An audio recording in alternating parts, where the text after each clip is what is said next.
Class 5 এর প্রিয় ছাত্রছাত্রী বন্ধুরা, আজকে আমরা এক্সারসাইজ মানে অনুশীলনী 1.4 এর যে 7 দাগের অঙ্কগুলো বাকি ছিল, অর্থাৎ নিচের সমস্যাগুলি সমাধান করো, সেই অঙ্কগুলোর আজকে আমরা সমাধানগুলো পরপর দেখব। তোমরা অনেক দিন ধরে কমেন্ট করছিলে এবং অনেকেই বলছিলে যে এই 7 দাগটা করিয়ে দেওয়ার জন্য। ইতিপূর্বে আমরা কি করেছি, এই 1.4 এর বাকি যে দাগ নম্বরগুলো আছে ওগুলো আমরা কমপ্লিট করে ফেলেছি, শুধুমাত্র এই 7 দাগটা বাকি। এই 7 দাগে 10খানা অঙ্ক আছে, এই 10টা অঙ্ক করলে তাহলে এই অনুশীলনীটা পুরো কমপ্লিট হয়ে যাবে। তো আজকে বন্ধুরা আমি তোমাদের অঙ্কগুলো প্রত্যেকটা সলভ করে দিচ্ছি, তবে কোনো কোশ্চেন আমি নোট করব না, তোমাদের বই থেকে ডিরেক্টলি কোশ্চেন পড়বো আর সমাধান করব। কিন্তু যখন তোমরা ফেয়ার করবে খাতার মধ্যে প্রথমে কোশ্চেন রাখবে, তার তলায় সমাধান রাখবে। এতে কি হবে, পরীক্ষার সময় তোমাদের প্র্যাকটিস করতে সুবিধা হবে। ঠিক আছে বন্ধুরা, চলো দেখে নেব অঙ্কগুলোর পরপর সমাধান। তো 7-এর 1 দাগের অঙ্কটিতে কি বলা রয়েছে, বলেছে প্রবীর বাবু 500 টাকা নিয়ে বইয়ের দোকানে গিয়ে 118 টাকার বই, 75 টাকা 50 পয়সার খাতা, 31.30 টাকার পেন ও 53 টাকা 20 পয়সার অন্যান্য সামগ্রী কিনলেন। এখন প্রবীর বাবুর কাছে কত টাকা অবশিষ্ট আছে? তার মানে এখানে যে অবশিষ্ট টাকাটা সেটাই হলো আমাদের বার করতে হবে। সবার প্রথমে আমরা একটা কাজ করব, আগে প্রবীর বাবুর মোট খরচটা বার করে নিই। এতে কি হবে, আমাদের মোট খরচ থেকে কোন কোন খাতে সেগুলো মানে মোট, আমার বলার তাৎপর্য হচ্ছে মোট যে টাকাগুলো আছে, মানে টুকরো টুকরো করে যে টাকাগুলো দেওয়া আছে সেগুলোকে সবকটাকে যদি আমি যোগ করতে পারি, করে মোট টাকার থেকে যদি বাদ দিয়ে দিই, তাহলে আমি জানতে পারবো যে অবশিষ্ট কত টাকা আছে। তো সেটাই আমি খাতায় কিভাবে রিপ্রেজেন্ট করব সেটা দেখতে থাকো। তাহলে কোশ্চেনে কি দেওয়া হচ্ছে, প্রবীর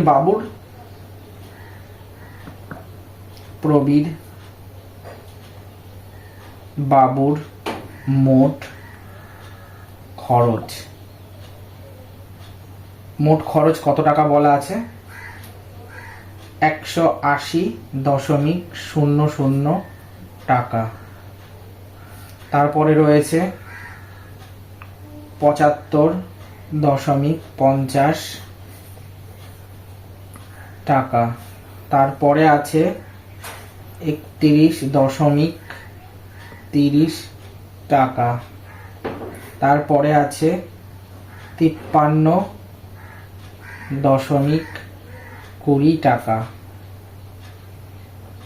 এবার এই 118.00 টাকায় উনি কি করলেন, বই কিনলেন, মেনশন করে দিচ্ছি। এরপরে কি করলেন, 75.50 টাকা কি করলো, খাতা কিনলো। আর 31.30 টাকায় কি কিনলেন, পেন কিনলেন। আর 53.20 টাকা এটা অন্যান্য ক্ষেত্রে উনি ব্যবহার করেছিলেন, মানে ইউজ করেছিলেন।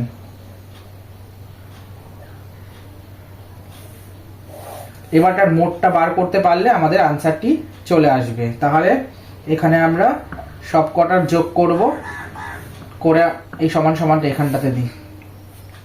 তাহলে কি হচ্ছে, এখানে যোগটা সেরে ফেলি। এখানে দেখতে পাচ্ছি 0, আর এখানে 5 5 10 0, হাতে একটা 1 রইল, আর এখানে ওই 1 আর মানে 8 1 আর হাতের যে 1 ছিল, তাহলে 10 15 15 পর 16 17 18 18 8 হাতে 1 10 15 16 17 7 হাতে 1 2, মানে 278.00 টাকা। তাহলে এটা আমরা কি পেলাম, এটা আমরা পেলাম যে উনি যে এখানে কোশ্চেনে বলা আছে না যে প্রবীর বাবুর 500 টাকা নিয়ে, মানে টোটাল টাকাটা ছিল 500, এবার কি করেছে টুকরো টুকরো করে, মানে যতগুলো মানে ক্ষেত্রে বা খাতে উনি ইউজ করেছেন, মানে খরচ করেছেন, সেটা হলো এই টাকাটা। এবার আমাদের বার করতে দিয়েছিল অবশিষ্ট টাকা, মানে যে 500 টাকা তো নিয়ে গেছিলেন উনি, এই টাকাগুলো উনি খরচ করেছে, তাহলে ওনার কাছে আর কত টাকা আছে, অবশিষ্টটা মানে বাকি টাকাটা বার করলেই আমাদের আনসার চলে আসবে। তাহলে অবশিষ্ট টাকা কত, টোটাল টাকা কত ছিল 500, তার থেকে যতগুলো খরচ করেছে সেটা বাদ দিয়ে দিই। আর বাদ দিলে আমরা কত পাচ্ছি, আমরা পাচ্ছি 500 থেকে 278 বাদ দাও, কত হচ্ছে 222 টাকা। এটি হলো আমাদের নির্ণয় উত্তর। তাহলে উত্তরটা কিভাবে লিখব? উত্তর বলে এমনি করে লিখব, প্রবীর বাবুর কাছে 222 টাকা অবশিষ্ট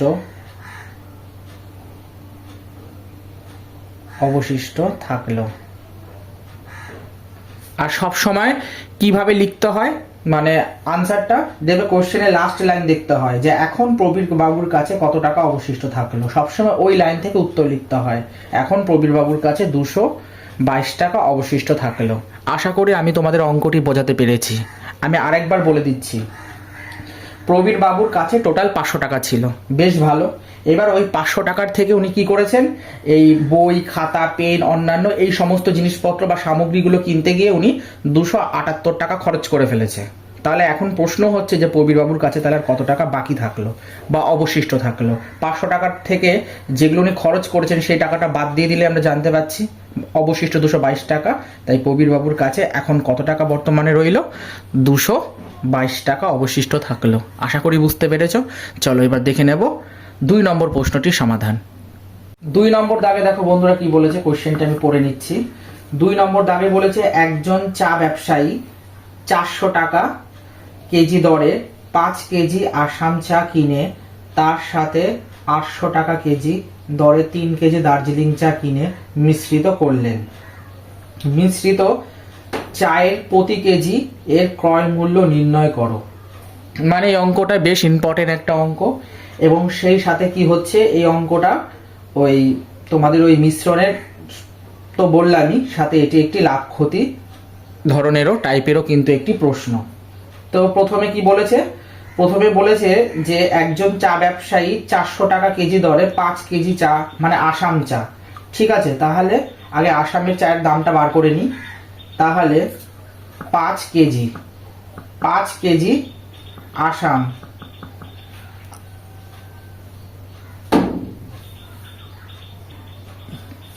পাঁচ কেজি আসাম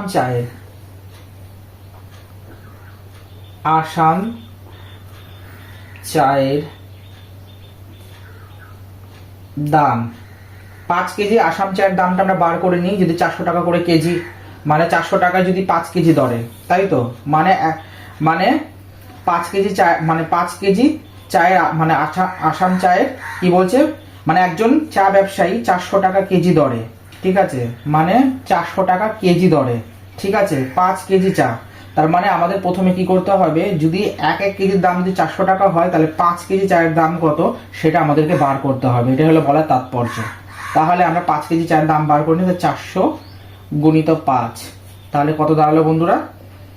2000 টাকা। তাহলে মানে 1 কেজি চায়ের দাম যদি 400 টাকা হয় তাহলে 5 কেজি আসাম চায়ের দাম কত? 2000 টাকা। এরকম করে দার্জিলিং চায়ের দামটাও বার করব। কত? 3 কেজি দার্জিলিং চায়ের দাম, তাহলে কত বলেছে সেটা? 800। তার মানে 1 কেজির দাম যদি 800 হয় তাহলে 3 কেজির দাম কত? 3 8 2400 টাকা। তাহলে আমরা দেখতে পাচ্ছি যে আসাম চায়ের থেকে দার্জিলিং চায়ের দাম কিন্তু 400 টাকা হলেও বেশি। এবার মোট চায়ের পরিমাণ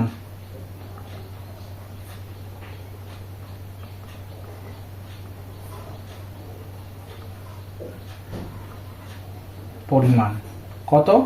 5 + 3 সমান কত? 8 কেজি। মোট চায়ের দাম কত? মোট চায়ের দাম হচ্ছে 5 = 3, কত হচ্ছে? 8 কেজি। এবার এটা হলো মোট চায়ের পরিমাণ হলো, এবার মোট চায়ের দামটাও বার করে নেব সাথে। সুতরাং মোট চায়ের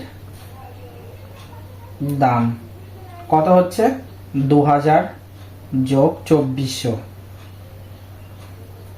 সমান কত হলো? 4400 টাকা। কি হলো তাহলে বন্ধুরা এতক্ষণ পর্যন্ত? যে 5 কেজি আসাম চায়ের দাম যদি 1 কেজির দাম 400 হয় তাহলে 5 কেজির দাম হচ্ছে 2000 টাকা। আর দার্জিলিং চা বলছে 1 কেজি যদি 800 হয় তাহলে 3 কেজির দাম 2400 টাকা। তাহলে মোট চায়ের পরিমাণ কত? 5 আর 3 কত হচ্ছে? 8 কেজি। আর মোট চায়ের দাম কত? 4400 টাকা।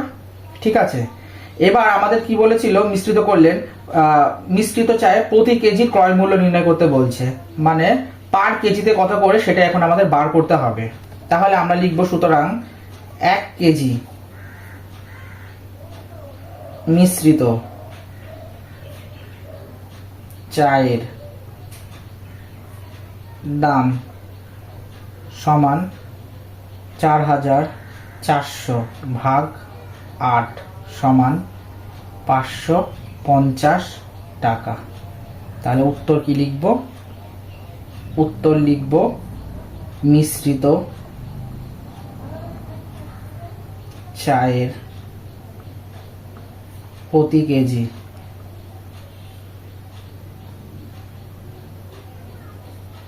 এর ক্রয় মূল্য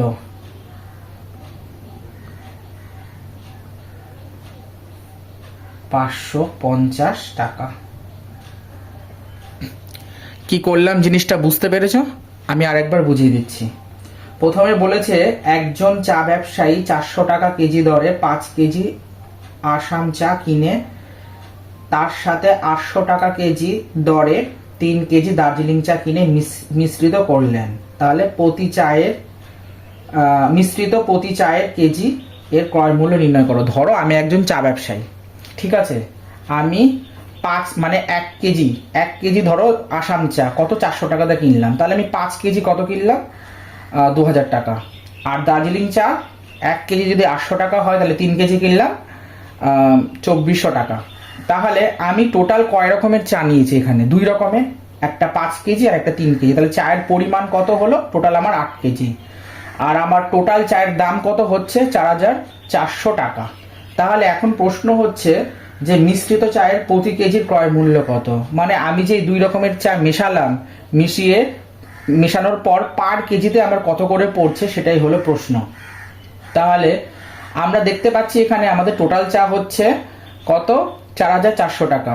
আর মোট চায়ের পরিমাণ হচ্ছে 8 কেজি। তাহলে 4400 টাকাকে যখন আমি 8 কেজি দিয়ে ভাগ করব তাহলে আমি জানতে পারবো যে প্রতি কেজি চায়ের দাম কত? 550 টাকা। আর এটি তো আমাদেরকে মানে চেয়েছে যে মিশ্রিত চায়ে প্রতি কেজি এর ক্রয় মূল্য কত? 550 টাকা। এটি হলো আমাদের নির্ণীয় সমাধান। দেখে নেব 3 নম্বর প্রশ্নটির সমাধান। 3 নম্বর কোশ্চেনে কি বলেছে বন্ধুরা? 3 নম্বর কোশ্চেনটি আমরা বইতে দেখে নেব। বলেছে 100 টাকায় 10টি কমলা লেবু কিনে 120 টাকায় 10টি লেবু বিক্রি করে দিলে লেবু প্রতি কত টাকা করে লাভ হবে? এটাই হলো প্রশ্ন। তাহলে আমরা কি করব? প্রথমে 10টি লেবুর ক্রয় মূল্য সমান 100 টাকা। আমাদের বলেই দিয়েছে যে কোশ্চেনে যে 100 টাকায় 10টি কমলা লেবু কেনে, তাই এটা হলো 10টি লেবুর ক্রয় মূল্য হচ্ছে 100 টাকা। তাহলে আবার কি বলেছে? 120 টাকায় 10টি লেবু বিক্রি করে। তাহলে 10টি লেবুর বিক্রয় মূল্য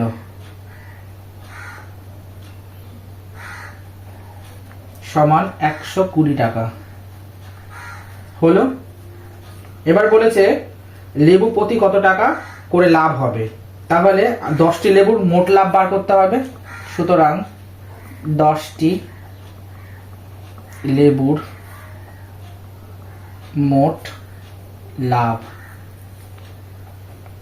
কত হবে? 120 থেকে যদি আমি 100কে বাদ দিয়ে দিই তাহলে আমি জানতে পারবো আমার কত টাকা লাভ হয়েছে। ঠিক তো? কারণ 10টি লেবুর ক্রয় মূল্য মানে আমি 10টা লেবুর সিটি মানে কস্ট প্রাইস হচ্ছে আমার 100 টাকা, এবং 10টি লেবুর বিক্রয় মূল্য মানে সেলিং প্রাইস হচ্ছে গিয়ে 120 টাকা। তাহলে মানে আমি 10টা লেবু 100 টাকায় কিনেছিলাম আর বিক্রি করলাম কত? 120 টাকায়। তাহলে আমার লাভ কত হচ্ছে? তাহলে 120 থেকে মানে বিক্রয় মূল্য থেকে যদি আমি ক্রয় মূল্যটা বাদ দিয়ে দিই তাহলে আমি জানতে পারবো মোট লাভ কত হচ্ছে? 20 টাকা। এবার প্রতি লেবুতে লাভ, একটি লেবুতে লাভ সমান 20/10, কত হলো? 2 টাকা। তাহলে উত্তর কি লিখব? উত্তর হচ্ছে লেবু প্রতি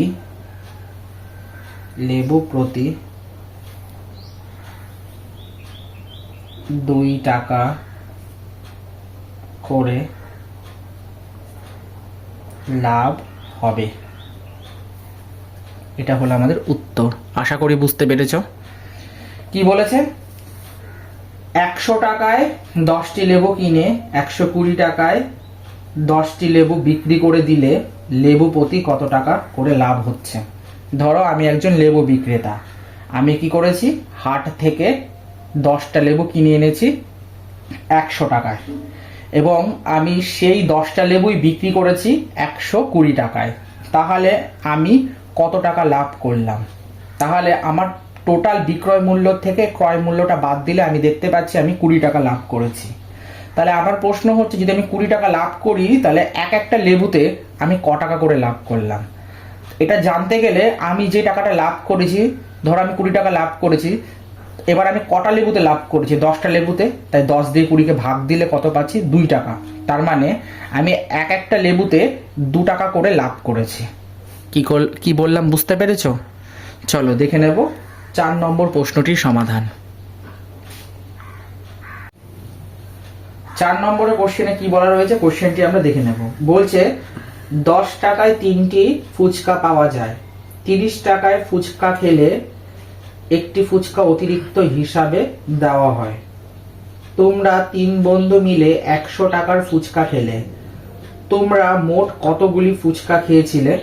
এটা হলো প্রশ্ন। তাহলে কি করব, আমরা প্রথমে কোশ্চেনে যে ডেটাগুলো সেগুলোকে আমরা টপাটপ লিখে নেব। তাহলে 100 টাকার মধ্যে 30 টাকার 100 টাকার মধ্যে 30 টাকা আছে। কতবার আছে বন্ধুরা? 3 বার। মানে 30 গুণিত 3 সমান 90 টাকা।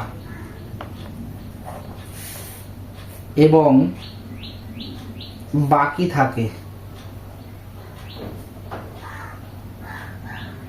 থাকে 10 টাকা। হলো? তাহলে সুতরাং 30 টাকায় পাওয়া যায়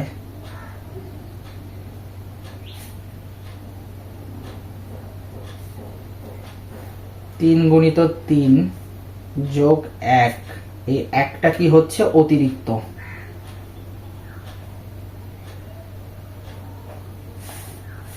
সমান কত হচ্ছে? 10টি ফুচকা।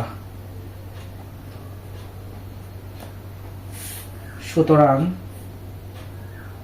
90 টাকায় পাওয়া যায় সমান 10 গুণিত 3, 30টি ফুচকা। সুতরাং বাকি 10 টাকায় পাওয়া যায় সমান 3টি ফুচকা। সুতরাং মোট ফুচকার সংখ্যা সমান 30 যোগ 3, 33টি। উত্তর, তোমরা মোট 33টি ফুচকা খেয়েছিলে।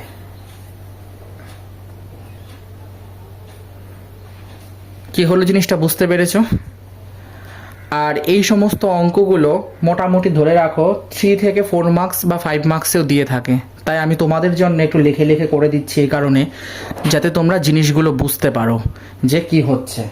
কি বলেছে যে 10 টাকায় 3টি ফুচকা পাওয়া যায়, ঠিক আছে? 10 টাকায় 3টা ফুচকা পাওয়া যায়, 30 টাকায় ফুচকা খেলে একটি ফুচকা অতিরিক্ত হিসাবে দেওয়া হয়। তাহলে তোমরা 3 বন্ধু মিলে যদি 100 টাকার ফুচকা খাও, তাহলে তোমরা মোট কতগুলি ফুচকা খেয়েছিলে? তাহলে এখন প্রশ্ন হচ্ছে 100 টাকার মধ্যে 30 টাকা আছে এরকম কতবার? তাহলে 3 বার আছে, তার মানে 30-এর সাথে 3 গুণ করলে 90 টাকা হচ্ছে। তাহলে বাকি থাকলো কত? 10 টাকা। ভালো কথা। 30 টাকায় পাওয়া যায়, 30 টাকায় পাওয়া যায় কত? কি বলেছে যে 30 টাকায় ফুচকা খেলে মানে 10 টাকায় 3টি ফুচকা পাওয়া যায়, ঠিক আছে? তাহলে 30 টাকায় পাওয়া যায় কটা? তাহলে 3-এর সাথে 3 গুণ করছি, আর একটা ফুচকা কি দিচ্ছে? অতিরিক্ত দিচ্ছে। বলছে না যে যদি কি বললো এখানটাতে যে হ্যাঁ 30 টাকায় ফুচকা খেলে একটি ফুচকা অতিরিক্ত হিসাবে দেওয়া হয়, সেই অতিরিক্তটা হচ্ছে 1। তাহলে 3 তিরিক্ষে 9 আর 1-এ 10 হলো। তাহলে 90 টাকায় পাওয়া যায়, তাহলে 10-এর সাথে 3 গুণ করব, কত হলো? 30টি ফুচকা। তাহলে বাকি থাকলো কটা? 10টা ফুচকা পাওয়া যায়, 3টি ফুচকা। তাহলে মোট ফুচকার সংখ্যা কত? 30-এর সাথে 3 যোগ করলে কত? 33টি। তার মানে তোমরা মোট মানে তোমরা বন্ধুরা মিলে মোট 30টি ফুচকা খেয়েছিলে, আর এটাই ছিল সেই অতিরিক্ত ফুচকা। ঠিক আছে বন্ধুরা, চলো দেখে নেব 5 নম্বর প্রশ্নটির সমাধান। 5 নম্বর কোশ্চেনটিতে কি বলেছে? কোশ্চেনটি আমরা পড়ে নেব। বলছে একটি বেসরকারি বিদ্যালয়ে 5ম শ্রেণীর একজন ছাত্রকে প্রতি মাসে বিদ্যালয়ে টিউশন ফি বাবদ 745 টাকা, বিদ্যুতের খরচ বাবদ 39 টাকা, লাইব্রেরির ফি হিসাবে 12 টাকা, কম্পিউটার শেখার জন্য 89 টাকা ও অন্যান্য খরচ বাবদ 85 টাকা জমা দিতে হয়। ওই বিদ্যালয়ে 5ম শ্রেণীতে মোট 51 জন ছাত্রছাত্রী থাকলে 5ম শ্রেণী থেকে বিদ্যালয়ের তহবিলে প্রতি মাসে কত টাকা জমা হয়? এটি হলো প্রশ্ন। বিদ্যালয়ের তহবিল মানে হচ্ছে গিয়ে স্কুল কর্তৃপক্ষের যে অ্যাকাউন্ট, সেখানে কত টাকা আর কি জমা হয় সেটি বলা হচ্ছে। তাহলে আমরা একটা কাজ করব, প্রথমে একজন ছাত্রের মোট খরচটাকে দেখে নেব। তাহলে একজন ছাত্রের মোট খরচ কত? 745 যোগ 39 যোগ 12, তারপরে যোগ দিয়ে 89 যোগ 85 সমান কত হচ্ছে? এগুলো সমস্তগুলো যোগ করলে 900 করলে কত হচ্ছে বন্ধুরা? 970 টাকা। ঠিক আছে, এবার একজনের আমরা জানতে পারলাম কত? 970 টাকা পড়ছে। তাহলে আমরা 51 জনের বার করে নেব। 51 জন ছাত্রের মোট খরচ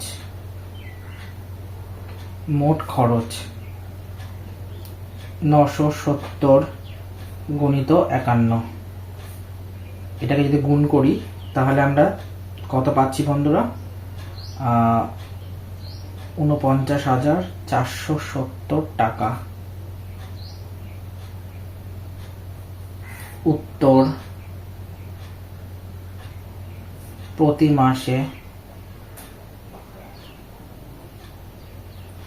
মাসে মোট 49,470 টাকা জমা হয়। কি বললাম বুঝতে পেরেছো তোমরা? কারণ এখানে পরিষ্কার বলা রয়েছে যে একটি বেসরকারি বিদ্যালয়ের 5ম শ্রেণীর একজন ছাত্রকে প্রতি মাসে, দেখো বিদ্যালয়ের টোটাল স্টুডেন্ট হচ্ছে 51 জন। আমি যদি প্রথমে একজনেরটা বার করতে পারি, আর তার যা টাকা হচ্ছে মানে মানে মানে পার মাথা পিছু আমার বলার তাৎপর্য, যদি আমি বার করতে পারি তাহলে যেটা পাচ্ছি তার সাথে যখনই আমি মোট স্টুডেন্ট দিয়ে গুণ করব, তখনই আমার টোটাল টাকাটা বেরিয়ে আসে।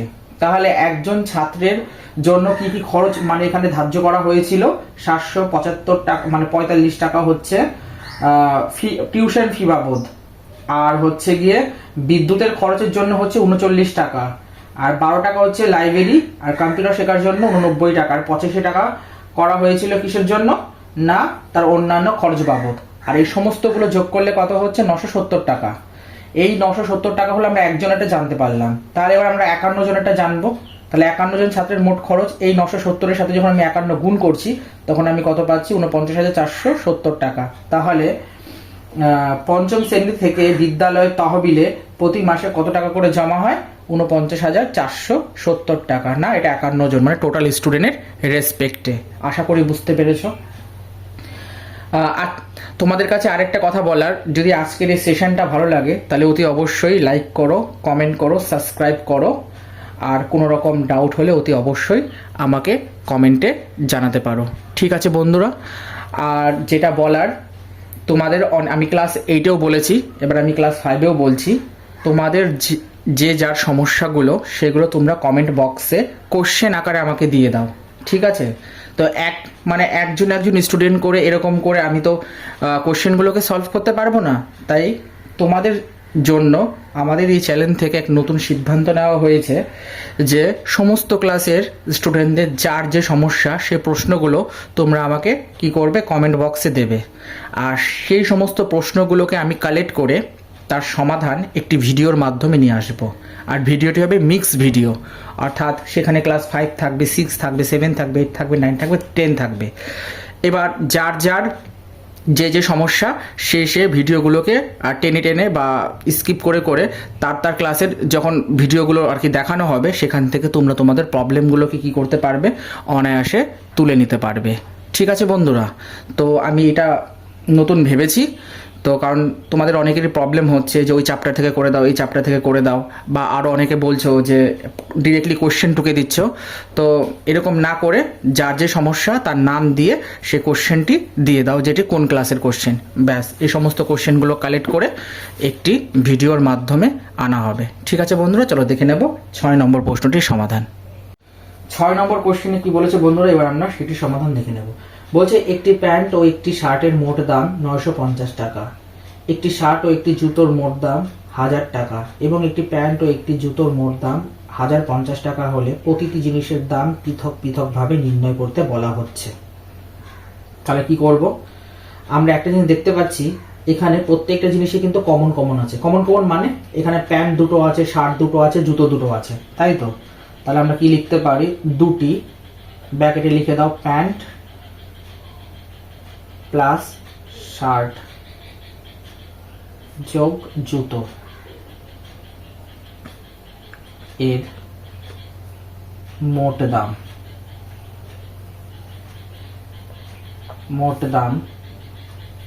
950 যোগ 1000 যোগ 1050। এগুলোকে যোগ করলে কত দাঁড়ায় বন্ধুরা, 3000 টাকা। যোগগুলো তোমরা রাফ বলে লিখে সেগুলোকে করবা, দেখাইবে, এটা তোমাদের হোমওয়ার্ক। তাহলে আমরা দুটো বার করলাম। তাহলে আমরা কি করব, একটি প্যান্ট যোগ শার্ট যোগ জুতো এর মোট দাম, এই যে 30,000 টাকা মানে 3,000 টাকা যেটা পেলাম এটাকে আমরা 2 দিয়ে ভাগ করলে 1 জেনে যাব, 1500 টাকা। তাহলে সুতরাং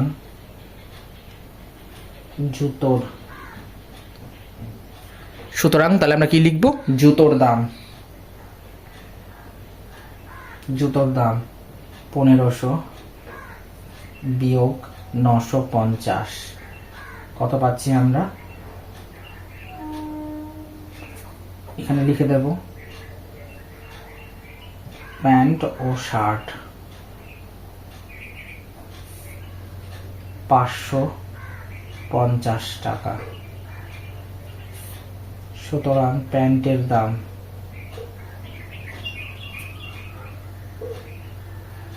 সমান 1500 বিয়োগ 950, এখানে লিখে দেব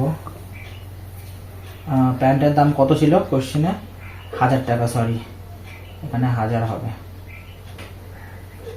লিখে দেব শার্ট ও জুতো সমান 500 টাকা। আর কি লিখবো, শার্টের দাম, শার্টের, তাড়াতাড়ি করে লিখতে গেলে বাংলা হাতের লেখা আমার খুব খারাপ হয়, একটু কষ্ট করে তোমরা উদ্ধার করে নিও।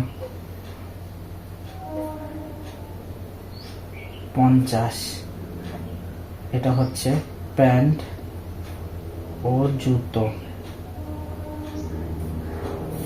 সমান কত হচ্ছে 450 টাকা। এটাই হচ্ছে আমাদের নির্ণয় সলিউশন। আশা করি বুঝতে পেরেছো কি হলো জিনিসটা।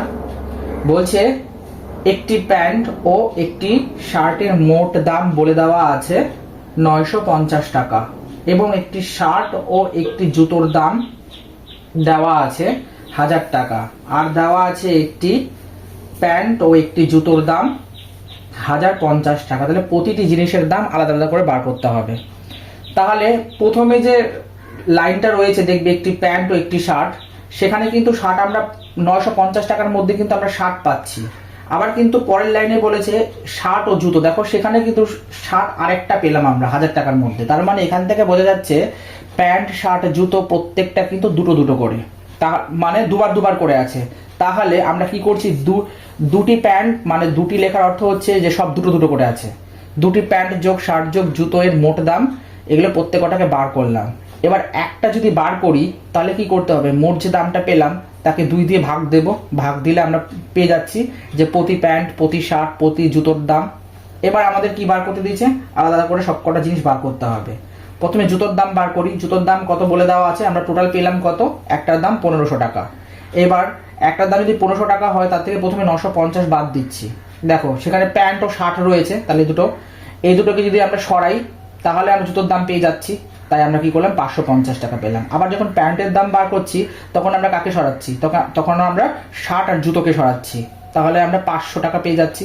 আবার যখন শার্টের দাম বার করছি তখন আমরা কি করছি, প্যান্ট আর জুতোকে সরাচ্ছি, মানে যেটা বার করব আর বাকি দুটোকে স্কিপ করব। এরকম করে আমরা কি করলাম, এই অঙ্কটিকে সমাধান করলাম, স্টেপ বাই স্টেপ সলভ করে দিয়েছি। আর যদি আজকের এই সেশনটা ভালো লাগে তাহলে অতি অবশ্যই কিন্তু লাইক কমেন্ট করো, আর যে যার সোশ্যাল মিডিয়া এই ভিডিওর লিঙ্কটি বা ইউটিউবের লিঙ্কটি দিয়ে দাও বা ভিডিওটি শেয়ার করে দাও, যাতে সকলেই উপকৃত হতে পারে। দেখে নেব বন্ধুরা 7 নম্বর প্রশ্নটির সমাধান। 7 নম্বর কোশ্চেনটাতে কি বলেছে, যে সুভাষিস ও শান্তনুর মোট দৈনিক বেতন হচ্ছে 1480 টাকা। শান্তনুর বেতন সুভাষিসের থেকে 160 টাকা কম হলে তাদের প্রত্যেকের বেতন কত হবে। তাহলে একটা কাজ করি, প্রথমে সুভাষিস আর শান্তনুর মোট বেতনের পার্থক্যটা দেখে নিই। মোট বেতন থেকে পার্থক্যের টাকা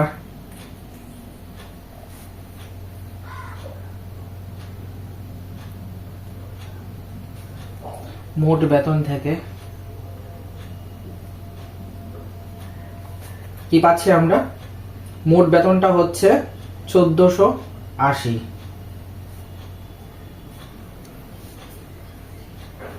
আর এটা 160, তাহলে আমরা বিয়োগ দিয়ে কত পাচ্ছি 1320। কারণ এখানে কি বলেছে, সুভাষিস ও শান্তনুর মোট দৈনিক বেতন হচ্ছে 1480 টাকা, কিন্তু শান্তনুর বেতন সুভাষিসের থেকে 160 টাকা কম। সেই জন্য আমরা কি করছি, মোট বেতন থেকে কি করছি, সুভাষিসের টাকাটা বাদ দিয়ে দিচ্ছি, তাহলে কত দাঁড়াচ্ছে 1320 টাকা। এবার কি করব আমরা, যে এই যে টাকাটা পেলাম আমরা সেটাকে সমান দুটো ভাগে ভাগ করতে পারলেই আমরা জানতে পারবো যে শান্তনুর বেতন কত হচ্ছে। তাহলে সুতরাং শান্তনুর বেতন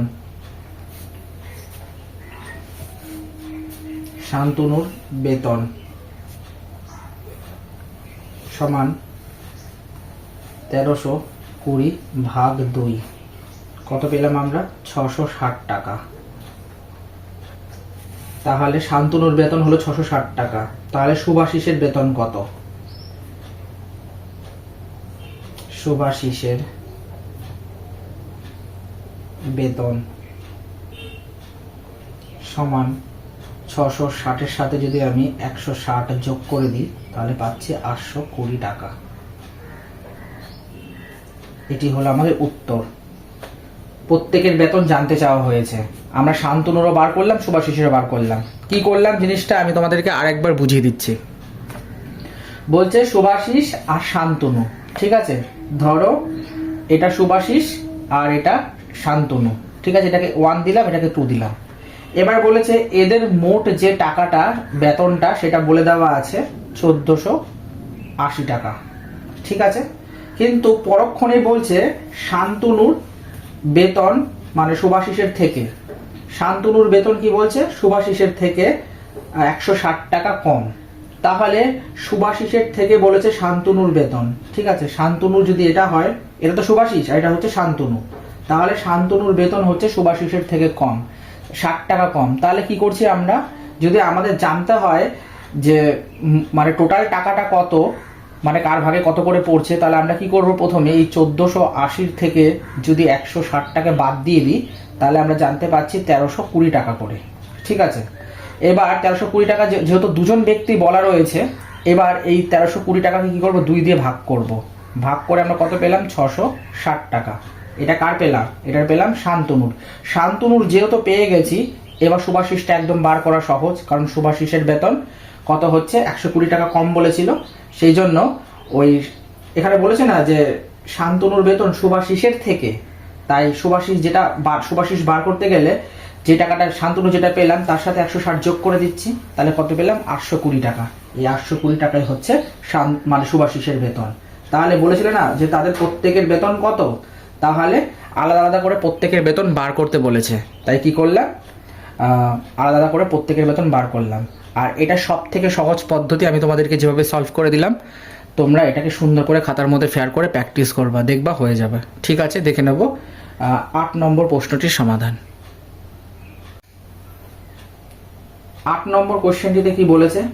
বলেছে 420 টাকা হচ্ছে ক, খ ও গ এর মধ্যে এমনভাবে ভাগ করে দাও যাতে ক এর অর্থ খ এর দ্বিগুণ এবং খ এর অর্থ গ এর সমান হয়।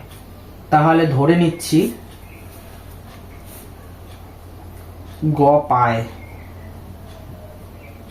1 ভাগ, মানে সম্পূর্ণ অংশটাকে আমরা 1 ধরি, হলো শর্তানুযায়ী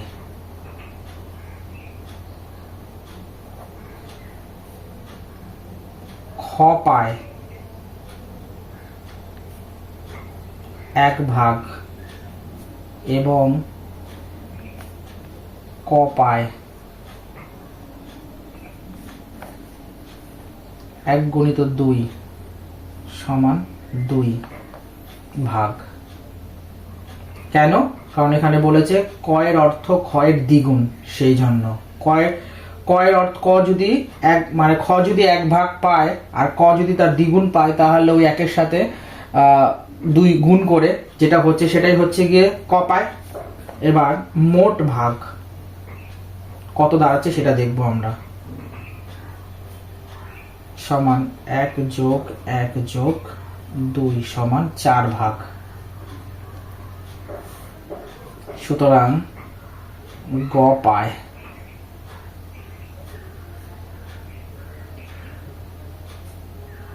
420 ভাগ 4 সমান 105 টাকা। সুতরাং খ পায়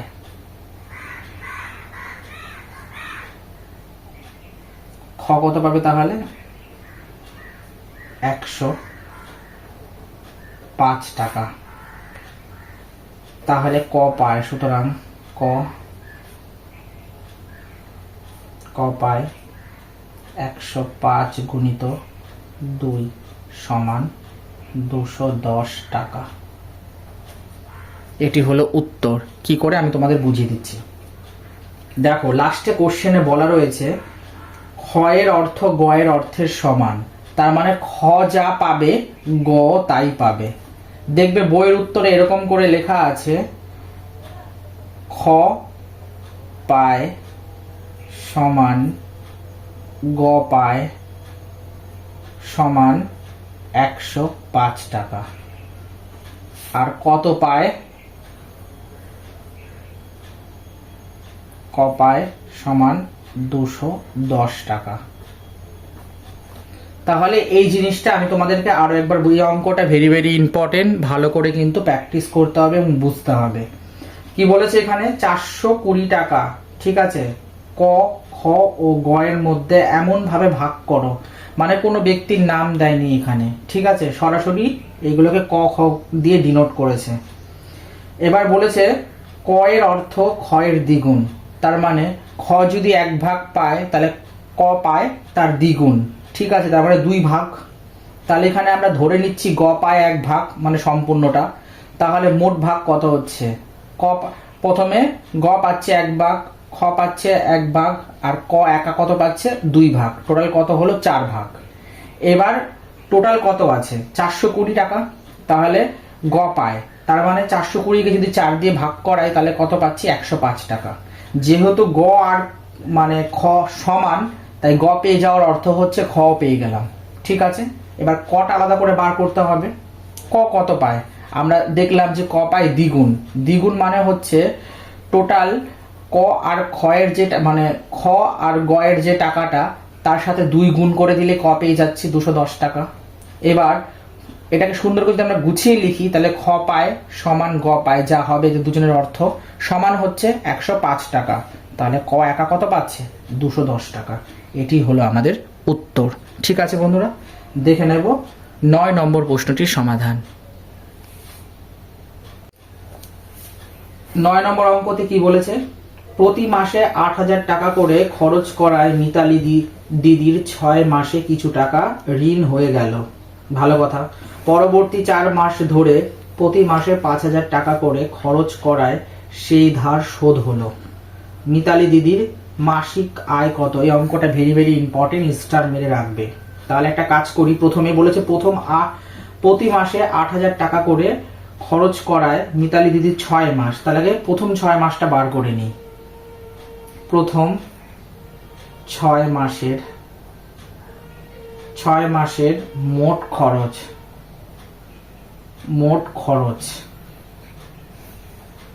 8000 টাকা করে খরচ করে, তাহলে 6 মাসে কত খরচ করছে, 6 48,000 টাকা, মানে 6 মাসে উনি এত টাকা খরচ করছে। তাহলে পরবর্তী 4 মাসে, ঠিক আছে, এখানে পরিষ্কার বলা আছে যে প্রতি মাসে 8000 টাকা করে খরচ করায় মিতালি দিদির 6 মাসে কিছু টাকা ঋণ হয়ে গেল। পরবর্তী 4 মাস ধরে প্রতি মাসে 1000 টাকা করে খরচ করায় সেই ধার শোধ হলো। তাহলে পরবর্তী 4 মাসের মোট খরচ কত টাকা করে, 5000 টাকা করে, তাই 5-এর সাথে কি করব 4 গুণ করব, করলে কত পাচ্ছি বন্ধুরা 20,000 টাকা হলো। এবার বলেছে মোট 10 মাসের খরচ হয়েছে, তাহলে এখানে আমরা কত পেলাম, এখানে আমরা প্রথম মাসে পেলাম প্রথম দিকে পেলাম আমরা 6 মাস, আর পরবর্তী দিকে পেলাম আমরা 4 মাস, তাহলে 4 আর 6 কত হচ্ছে 10 মাস। তাহলে সুতরাং মোট 10 মাসে খরচ হয়েছে 48,000 টাকা। 48,000 টাকার সাথে 20,000 টাকা, টোটাল কত হলো 68,000 টাকা। যেহেতু 10 মাসে আয় ও ব্যয় সমান হয়েছে, তাই মাসিক আয়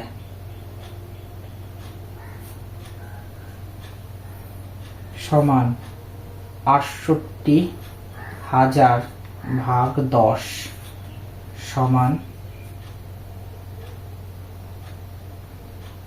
৬,৮০০ টাকা। উত্তর মিতালি দিদির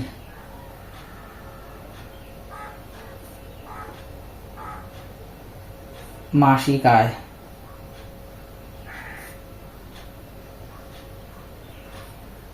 ৬,৮০০ টাকা।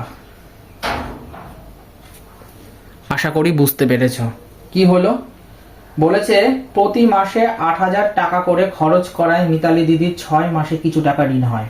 তাহলে প্রথম ৬ মাসের মোট খরচ আগে বার করি। ৮,০০০ টাকা খরচ করছে, তাই ৬ দিয়ে ৮,০০০কে গুণ করে আমরা ৪৮,০০০ টাকা পেলাম। পরক্ষণে বলেছে পরবর্তী ৪ মাস ধরে তিনি ৫,০০০ টাকা করে আবার খরচ করতে শুরু করলো। তাহলে ৪-এর সাথে ৫,০০০ গুণ করলে কত? ২০,০০০ টাকা। তাহলে মোট ১০ মাস, তার মানে প্রথমে ৬ মাস, পরে ৪ মাস, ১০ মাসে মোট খরচ কত হচ্ছে? ৬৮,০০০ টাকা। যেহেতু ১০ মাসে আয় আর ব্যয় তার সমান হয়েছে, ঠিক আছে, সেই জন্য ৬৮,০০০কে ১০ দিয়ে ভাগ করলে আমরা পাচ্ছি ৬,৮০০ টাকা। এই মিতালি দিদির মাসিক আয় হচ্ছে এই ৬,৮০০ টাকা করে। ভাবো, মাসে যদি তার ৬,৮০০ টাকা হয়, তা তার মানে আয়ের থেকে ব্যয়ই বেশি। অমন থাকলে তো মানে একদম হয়েই গেল। তাহলে বন্ধুরা দেখে নেব আজকে লাস্ট কোশ্চেন, অর্থাৎ ১০ নম্বর দাগের প্রশ্নটির সমাধান। তোমাদেরকে আবারও বলছি আমি যেটি বলার, যে তোমাদের কারোর যদি কোনো রকম ডাউট হয় কোনো প্রশ্নতে, তোমরা সেই প্রশ্নটাকে প্রথমে তোমাদের নিজের নাম প্লাস ক্লাসের কোন ক্লাসে পড়ো সেই ক্লাসের নাম, তার তলায় সেই প্রশ্নটিকে দিয়ে দেবে। এরকম করে ব্যাস দিয়ে দাও, আর কোনো কিছু করতে হবে না। দেখবে খুব তাড়াতাড়ি আমরা তোমাদেরকে কি করব, তোমাদের সেই ডাউটটিকে সলভ করে দেব একটি ভিডিওর মাধ্যমে। কারণ এক এক স্টুডেন্টের এক এক রকম প্রশ্ন এবং এক এক চ্যাপ্টারের থেকে, মানে এক চ্যাপ্টারের নয়, তো ওরকম করে একজন দুজন করে মানে সলভ করা খুবই কমপ্লিকেটেড। সেই জন্য আমরা এই সিদ্ধান্ত নিয়েছি যে সমস্ত প্রশ্নগুলোকে যদি কালেক্ট করা হয়, তাহলে একটি ভিডিওর মাধ্যমে মিক্স আকারে সমস্ত ক্লাস তার নিজের প্রবলেমগুলো সলিউশন পেয়ে যাবে। ঠিক আছে বন্ধুরা, দেখে নেব ১০ নম্বর প্রশ্নটির সমাধান। ১০ নম্বর কোশ্চেনে কি বলা হয়েছে বন্ধুরা? বলেছে একজন ব্যবসায়ী হাঁস ও মুরগি মিলিয়ে মোট ৪,০০০ টাকার পাখি কিনলেন। বাহ, ভালো। প্রতি মুরগির দাম ১৬০ টাকা ও দুটি মুরগির দামে একটি হাঁস পাওয়া যায়। যদি তিনি ৫টি হাঁস কিনে থাকেন তবে তিনি কতগুলি মুরগি কিনেছিলেন? তাহলে প্রথমে আমরা কি করব, যে ডেটাগুলো দেওয়া আছে সেগুলোকে রাইট করে নেব।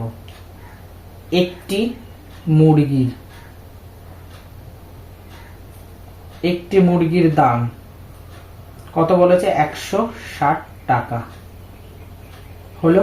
তাহলে একটি হাঁসের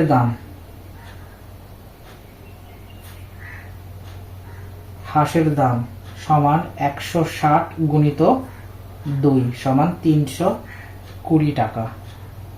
কেন? কারণ বলেছে একজন ব্যবসায়ী হাঁস ও মুরগি মিলিয়ে মোট ৪,০০০ টাকার পাখি কিনলেন। একটি মুরগির দাম ১৬০ টাকা হলে দুটি মুরগির দামে একটা হাঁস পাওয়া যায়। সেই জন্য একটা মুরগির দাম যদি ১৬০ টাকা হয়, তাহলে একটি হাঁসের দাম ওই দুটো মুরগির দামের একটা দাম, সেই জন্য ২ দিয়ে গুণ করা হলো। সুতরাং ৫টি হাঁসের দাম মোট দাম সমান ৩২০ গুণিত ৫ সমান ১৬০০ টাকা হলো। সুতরাং মুরগি কিনতে খরচ হয়েছে,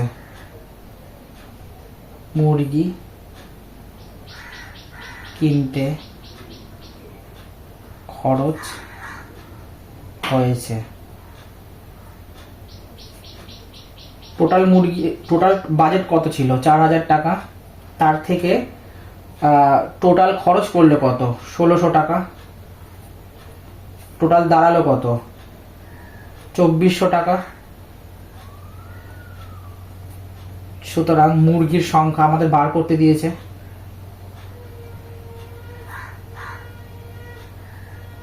মুরগির সংখ্যা সমান 2400 ভাগ, কারণ একটা মুরগির দাম কত 160, তাহলে টোটাল কত, যদি 2400 টাকা থাকে আর 160 টাকা করে মুরগির দাম হয়, তাহলে এক একটা মুরগিতে কত, মানে টোটাল কতগুলো মুরগি নিতে পারছে 15টি। তাহলে উত্তর কত দাঁড়ালো, উত্তর হচ্ছে তিনি 15টি মুরগি কিনেছিলেন।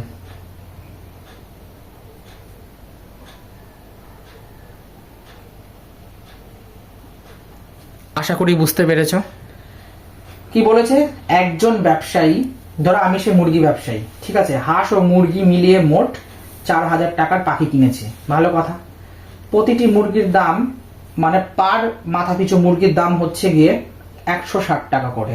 তাহলে আবার বলছি যে ওই দুটি মুরগির দামে একটা হাঁস পাওয়া যায়, তার মানে যদি একটা মুরগির দাম যদি 160 হয়, আরেকটা মুরগির দাম যদি 160 হয়, তাহলে দুটো মুরগি সেই দামে নাকি আমি একটা হাঁস পাচ্ছি, ঠিক আছে, মানে 3200 টাকার। তো এটা হচ্ছে, তো এবার কি করছি আমি, তাহলে একটি মুরগির দাম যদি আমি 160 টাকা মানে দেয়া থাকে, আর একটি হাঁসের দাম বার করতে হলে আমায় কি করতে হচ্ছে, ওই 160 টাকার সাথে আমি 2 দিয়ে গুণ করে আমি টোটাল 320 টাকা পেয়ে গেলাম। তাহলে এরকম করে আমাকে 5টি হাঁস কিনে থাকেন, তবে তিনি কতগুলি মুরগি, যদি আমি 5টি হাঁস কিনতে যাই, তাহলে আমার মোট দাম কত হচ্ছে 320 সাথে আমি 5 গুণ করে কত পাচ্ছি 1600 টাকা। তাহলে মুরগি কিনতে আমার খরচ কত, যেমন টোটাল বাজেট ছিল 4000 টাকা, এবার আমি খরচ করেছি কত 1600 টাকা, তাহলে রইল কত 2400 টাকা। তাহলে মুরগির সংখ্যা বার করতে গেলে টোটাল থেকে যে খরচ করি সেটা বাদ দিলে আমি 2400 টাকা পেলাম। এবার এই মোট যে খরচ করা টাকা, ঠিক আছে, সেই টাকাটাকে যদি আমি 160 দিয়ে ভাগ করি, অর্থাৎ 2400 টাকাকে যদি আমি 160 দিয়ে ভাগ করি, তাহলে আমি কত পাচ্ছি 15, অর্থাৎ 15টা মুরগি আমি কিনেছিলাম। ঠিক আছে বন্ধুরা, তো এই ছিল তোমাদের জন্য আমার সলভ করা কিছু অঙ্ক, প্রভাতী গণিত বই ক্লাস 5-এর 7 দাগের 1 থেকে যে 10টা অঙ্ক ছিল সেই অঙ্ক আমি সলভ করে ফেলেছি। টোটাল অনুশীলনী 1.4-এর যতগুলো প্রবলেম আছে সমস্তগুলো সলভ করা হয়ে গেল। এরপরে যেগুলো বাকি থাকলো সেগুলো নিয়ে পরের ক্লাসে আবার দেখা হবে। এবং তোমরা অনেক দিন ধরে কমেন্ট করছিলে যে এই 7 দাগের এই লেখা বা ভাষার অঙ্কগুলো করিয়ে দেওয়ার জন্য, তো আজকে একটু টাইম পাওয়াতে আমি সলভ করে দিলাম। তো পরবর্তী যে অঙ্কগুলো বাকি থাকলো সেইগুলো আবার পরের ক্লাসে করে দেব। তোমরা সকলে ভালো থেকো, সুস্থ থেকো, নিয়মিত অঙ্কগুলো প্র্যাকটিস করো। আর যেটা বলার, যদি আজকে সেশনটা ভালো লাগে তাহলে লাইক করো, কমেন্ট করো, সাবস্ক্রাইব করো। যারা পুরনো তাদের তো বলবো লাইক করে ভরিয়ে দাও, কমেন্ট করো। আর যারা নতুন তাদের বলবো চ্যানেলে নতুন হয়ে থাকলে সাবস্ক্রাইব করো, নিয়মিত প্রভাতী গণিত বইয়ের অনুশীলনীগুলোর প্রতিনিয়ত সমাধান পেতে। তোমরা সবাই ভালো থাকো। জয় মা সরস্বতী।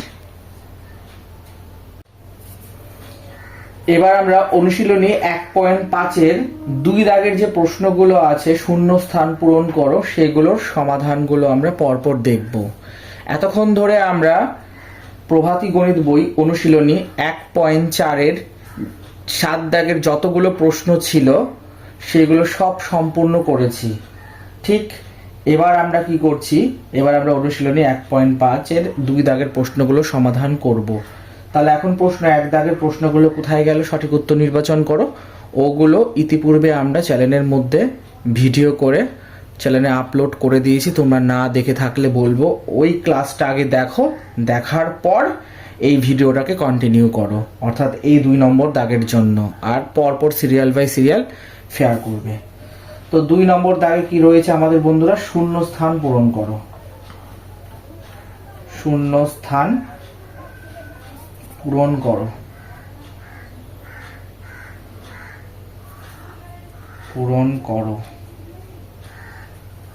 ঠিক আছে, ফিল ইন দ্য ব্ল্যাঙ্কস। এইবার এই দাগের প্রশ্নগুলোর আমরা পরপর সমাধান দেখব। 1 নম্বর কোশ্চেনে কি বলেছে বন্ধুরা, বলেছে 1600 মিনিট, 1600 মিনিট সমান ড্যাশ ঘন্টা ড্যাশ মিনিট। এটা হলো আমাদের প্রশ্ন। এবার এটাকে আমরা স্টেপ বাই স্টেপ সমাধান করব। আমি যেভাবে সমাধান করছি, যেভাবে খাতার মধ্যে নোটস করছি, ঠিক সেই একইভাবে তোমরা হুবহু কি করবে, নোটস করবে। প্রথমে 1600 মিনিট। তাহলে আমরা কি লিখবো, অঙ্কটা করছি, দেখতে থাকো।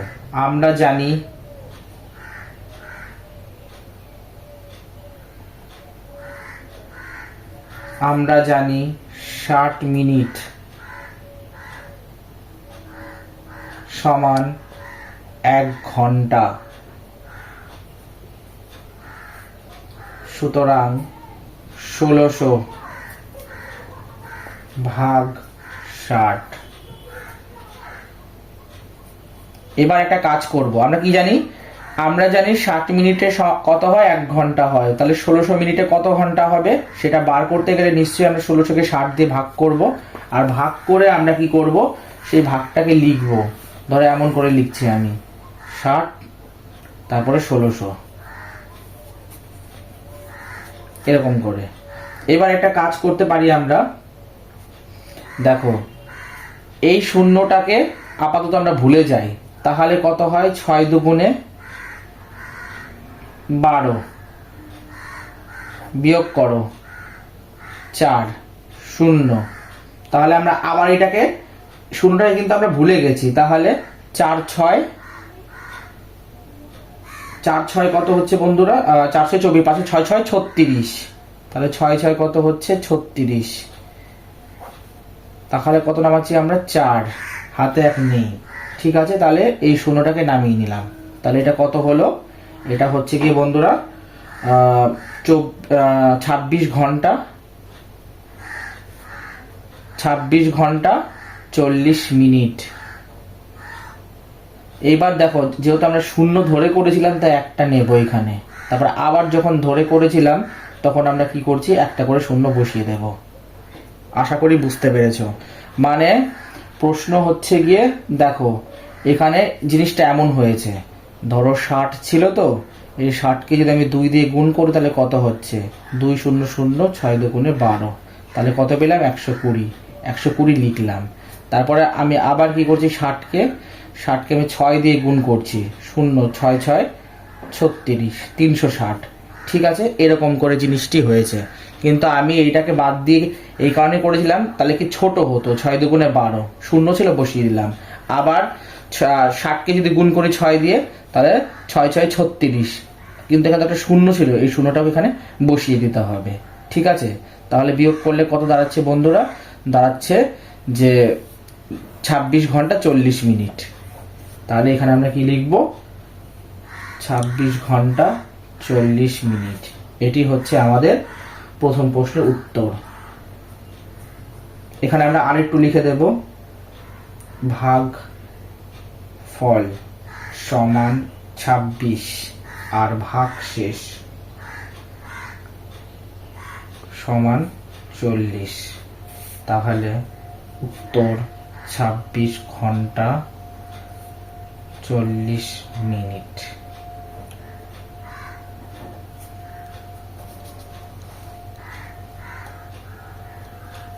আশা করি বুঝতে পেরেছো। এবার আমি তোমাদেরকে এই জিনিসটা ভালো করে বুঝিয়ে দিচ্ছি।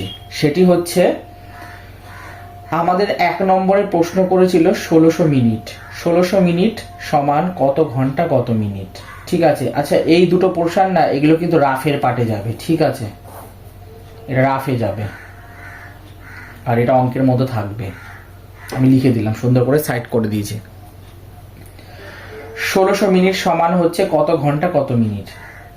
আমরা একটা জিনিস ভালো মতন জানি, সেটি হচ্ছে 60 মিনিট সমান 1 ঘন্টা হলে 1 মিনিটে কত হয়, নিশ্চয়ই 1/16 হয়। তাহলে 60 মিনিটে কত হয়, তাহলে সেম হচ্ছে এটা, তাই ভাগ করছি আমরা। তাহলে 1600কে 60 দিয়ে ভাগ করলাম, ভাগ করলে আমরা কত পাচ্ছি, ভাগফল 26 পাচ্ছি, আর ভাগশেষ কত পাচ্ছি, 40। তাহলে আমরা একটা জিনিস ভালো মতো জানি, ভাগফলটা হয় ঘন্টা আর ভাগশেষটা হয় কত, মিনিট। তাই 26 ঘন্টা 40 মিনিট, এটি আমরা শূন্য স্থানের মধ্যে বসিয়ে দিয়েছি। এবার দেখে নেব 2 নম্বর প্রশ্নটির সমাধান।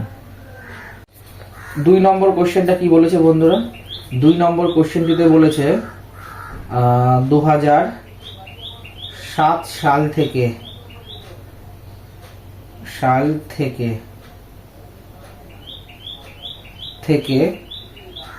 2017 সাল মোট ড্যাশ দিন, এটা হলো প্রশ্নটা। ঠিক আছে, 2007 সাল থেকে 2017 সাল এর মানে টোটাল দিন সংখ্যা কত সেটা জানতে চাওয়া হয়েছে। এবার আমি অঙ্কটি সমাধান করছি। 2007 থেকে মানে 2007 সাল থেকে 2017 সাল মানে মোট কত সাল সেটা জানতে চাওয়া হয়েছে। তো আমরা কি করছি, 2007 সাল থেকে 2017 পর্যন্ত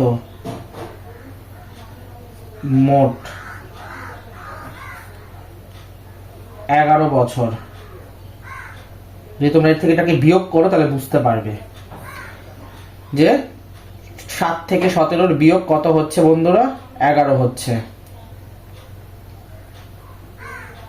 এটা হলো। এবার আমাদেরকে জানতে চাওয়া হচ্ছে যে মোট দিন সংখ্যা কত। ঠিক আছে, তো এই যে মানে আমরা 2007 থেকে 17 পর্যন্ত যে গুনলাম, গুনে যে 11 বছরটা পাচ্ছি, এই 11 বছরের মধ্যে আবার লিপিয়ার আছে কিনা সেটা আমাদের জানতে হবে। তাহলে এই 11 বছরের মধ্যে লিপিয়ার আছে বা লিপিয়ার পাচ্ছি আমরা কত তিনটে। দেখো 2007-এর পর যে 2008 সালটা ওটা কিন্তু লিপিয়ার হয়, তারপরে 2012 সাল ওটাও কিন্তু লিপিয়ার হয়, আর 2016 সাল ওটাও কিন্তু লিপিয়ার হয়, কারণ 2008, 12, 16 এইগুলো প্রত্যেকটা কিন্তু এই 2007 আর 17 এর যে গ্যাপ, এর যে ডিফারেন্স এই সালগুলোর মধ্যে কিন্তু পড়ছে। তাহলে আমরা কি লিখবো, সুতরাং লিপিয়ার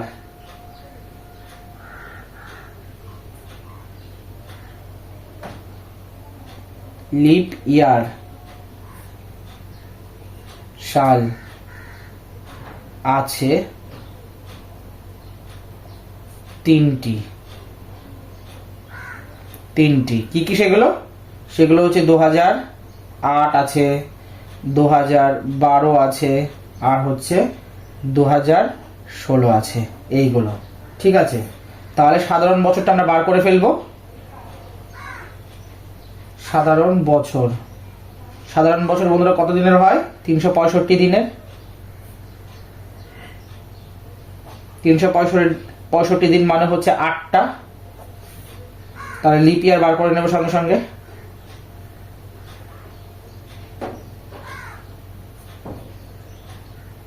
লিপ ইয়ার কত দিনের হয় বন্ধুরা, 366 দিন, মানে 3টি। তাহলে মোট দিন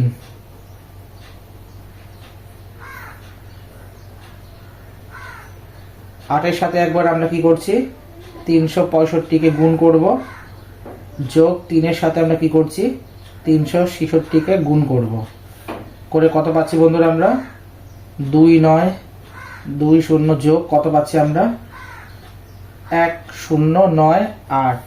দুটোকে জুড়ে দিলে কত হচ্ছে, 418, মানে 4018 দিন। আর এই 4018 দিনই হচ্ছে আমাদের সঠিক উত্তর বা শূন্যস্থানে বসবে। আশা করি বুঝতে পেরেছো কি করলাম। এই জিনিসটা ভালো করে বুঝবা কিন্তু। আমি তোমাদের স্টেপগুলো পরপর বলছি, বোঝাচ্ছি, ভালো করে মন দিয়ে শোনো। প্রথমে তোমাদের কাজ হচ্ছে, কোশ্চেনে কি দিয়েছে, 2007 সাল থেকে 2017 সাল এর মোট কতগুলো দিন সংখ্যা আছে। এটা হলো আমাদের মেন ফান্ডা, মানে আমাদেরকে এই টোটাল দিন সংখ্যাটা বার করতে হবে। তো প্রথমে আমাদের যেটা কাজ সেটা হচ্ছে বন্ধুরা, কি করব আমরা 2007 থেকে 2017 যে ডিফারেন্স, যে গ্যাপটা বা পার্থক্যটা, সেটা কত বছর সেটা আগে আমরা বার করব। করলে যদি আমরা বার করি ডিফারেন্সটা, তাহলে কত পাচ্ছি, 11 বছর। এখন প্রশ্ন, এই 11 বছরের মধ্যে কি এমন একটাও দিন নেই যেগুলো লিপিয়ার পড়ে? হ্যাঁ পড়ে। কোনগুলো?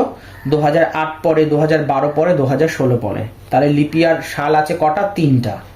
এখন আমরা একটা জিনিস ভালো মতো জানি, নর্মাল ইয়ার, ঠিক আছে, সাধারণ বছর বা অর্ডিনারি ইয়ার যেগুলোকে আমরা বলি, সেগুলোকে আমরা কি, সেই দিনগুলো কত দিনের হয়? 365 দিনের, মানে সাধারণ বছরগুলো। আর লিপিয়ারগুলো কত হয়? লিপিয়ার হয় 366 দিন। কেন? একদিন বেড়ে যায়। তাহলে এই সাধারণ বছরে আমরা কটা মানে ইসে পাচ্ছি, সাধারণ বছরে 365 দিনে হলে আমরা কটি পাচ্ছি? 8টা পাচ্ছি, ঠিক আছে। আর লিপ ইয়ারে কটা পাচ্ছি আমরা? 3টে পাচ্ছি। এবার একটা কাজ করতে হবে, মোট দিন সংখ্যা আমাদের কাছে জানতে চাওয়া হয়েছে, তাই মোট দিন সংখ্যা জানতে চাইলে 8টা কার পেলাম? 365 পেলাম, তাই গুণ করছি। আর 3টা কার পেলাম? 366 দিনের পেলাম, তাই তার সাথে গুণ করছি। দুটোকে আলাদা আলাদা করে গুণ করে যোগ করে দিলে যেটা আসছে সেটাই হচ্ছে গিয়ে বন্ধুরা আমাদের হচ্ছে গিয়ে নির্ণয় উত্তর। আশা করি বুঝতে পেরেছো। চলো দেখে নেব। তারপরও যদি এই কোশ্চেনটা নিয়ে কারোর কোনো ডাউট থাকে বা কোনো প্রবলেম আসে, তাহলে তোমরা অতি অবশ্যই আমায় কমেন্টে জানিও। আমাদের চেষ্টা থাকবে কি তোমাদের এটা পুরো ক্লিয়ার করা, ঠিক আছে বন্ধুরা? যদিও আমি যা বুঝালাম, করিয়ে দিলাম, এতে আশা করি তোমাদের ডাউট ক্লিয়ার হয়ে যাওয়ার কথা। তারপরও যদি কারো ডাউট মনে হয়, তাহলে আমাদের চেষ্টা থাকবে তোমাদের পুরো সাপোর্ট করা, ঠিক আছে বন্ধুরা? দেখে নেব 3 নম্বর প্রশ্নটির সমাধান। দেখে নেব 3 নম্বর প্রশ্নটির সমাধান, যেখানে কোশ্চেনে বলা রয়েছে 1 বছরে কটি সপ্তাহ পাওয়া যায়। এই কোশ্চেনের উত্তর তোমরা সকলেই জানো। এগুলো তোমরা ক্লাস 3তে নয়, মানে অবশ্য 5এই রয়েছে, কিন্তু মানে কটি সপ্তাহ পাওয়া যায়। কিন্তু প্রভাতী গণিত বই ছাড়া তোমরা যদি ওই যে নর্মাল যে সরকারি বইগুলো হয়, যে আমার গণিত, সেই বইটা চেক করো, সেখানে দেখবে এই কোশ্চেনের আনসার, মানে এই কোশ্চেনটা কিন্তু আছে। তো 1 বছরে কটি সপ্তাহ পাওয়া যায়, এটা হলো প্রশ্নটা। সপ্তাহ পাওয়া যায়,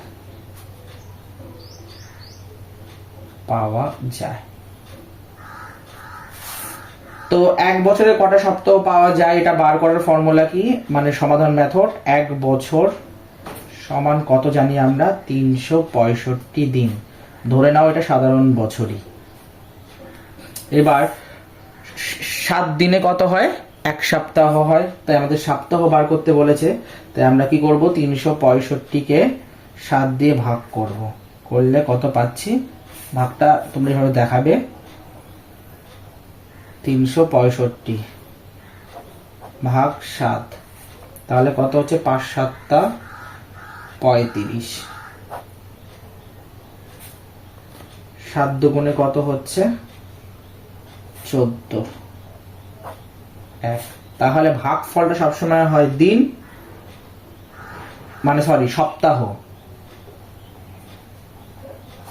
আর এক্সট্রা যেটা ভাগশেষ থাকে ওটা হয়ে যায় দিন। তাহলে আমরা কি পাচ্ছি বন্ধুরা? আমরা পাচ্ছি 52টি সপ্তাহ, কিন্তু আমাদের একটা দিন কিন্তু অতিরিক্ত থাকছে। কিন্তু আমাদের প্রশ্ন করেনি যে 1 বছরে কটি সপ্তাহ এবং একটি অবশিষ্ট দিন পাওয়া যায়, এরকম কিছু বলেনি। তাই আমরা এখানে কি লিখবো? 1 বছরে কটি সপ্তাহ পাচ্ছি আমরা? 52টি। এখানে লিখে দেবো 52টি সপ্তাহ পাওয়া যায়। তো স্টেপ বাই স্টেপ, ধাপে ধাপে আমি তোমাদেরকে করে দিলাম। জিনিসটা আমি তোমাদেরকে আরেকবার বুঝিয়ে দিচ্ছি। 1 বছরে কটি সপ্তাহ পাওয়া যায়, এটা ছিল আমাদের প্রশ্ন, ঠিক? এবার আমরা কি করব? আমরা জানি 1 বছর সমান 365 দিন হয়। তাহলে আমরা বছরটাকে তো মানে দিনে কনভার্ট করে নিলাম। এই অবধি আশা করি বুঝতে পেরেছো। এইবার আমাদের বলছে সপ্তাহ বার করতে হয়। তাহলে আমরা কি জানি? 7 দিনে কটা হয়? একটা সপ্তাহ হয়। তাহলে 65 একটা দিন, মানে 300, মানে 65 একটা দিন, 7ও একটা দিন। তাহলে দুটো দিন, তাই ভাগ করছি। করলে কত পাচ্ছি? 52। আর ভাগশেষ কত থাকছে? 1 থাকছে। তার মানে 52টা সপ্তাহ, একটা দিন আমাদের অতিরিক্ত থাকছে। বোঝা গেল বন্ধুরা? এটাই হলো এই প্রশ্নটির নির্ণয় সমাধান। 4 নম্বর কোশ্চেনটিতে কি বলেছে বন্ধুরা দেখে নেব। বলেছে দিনের বেলা ছায়ার দৈর্ঘ্য 0 হয়। দিনের বেলা ছায়ার দৈর্ঘ্য, দিনের বেলা ছায়ার দৈর্ঘ্য 0 হয়। 0 হয় মানে টাইমটা জানতে চাওয়া হয়েছে, মানে ড্যাশ সময়ে। এটা হলো প্রশ্ন। মানে দিনের বেলা কোন সময়ে ছায়ার দৈর্ঘ্যটা 0 হবে, এটা হলো আমাদের প্রশ্ন, ঠিক আছে? তো এটাকে আমরা বার করব। এইটা কিছুই না, জাস্ট একটু বিবৃতিমূলক টাইপের প্রশ্ন। এগুলোকে ব্যাখ্যা করে দিলে 1-2 লাইনে হয়ে যায়। তাহলে আমি তোমাদেরকে ব্যাখ্যা করে দিচ্ছি। যে কেন মানে দিনের কোন সময়টাতে ছায়ার দৈর্ঘ্যটা শূন্য হয় আর কেন হয় সেটাও আমি একটু ছোট করে একটা ছোট বিবৃতির মধ্যে বোঝানোর চেষ্টা করছি। কি দিনের বেলায় ছায়ার দৈর্ঘ্য কখন শূন্য হয়, তো পরীক্ষার খাতায় কিভাবে লিখব, যখন সূর্য ঠিক মাথার উপর থাকে তখন কোনো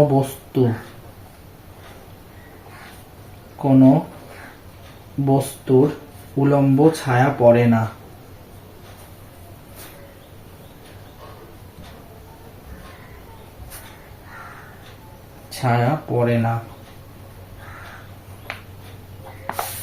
তাহলে কি বললাম, বিবৃতিটা কি লিখলাম, বলছি যখন সূর্য ঠিক মাথার উপর থাকে তখন কোনো বস্তুর উলম্ব ছায়া পড়ে না। আর সেটা কখন হয়, সেটা হয় ঠিক 12টার সময়।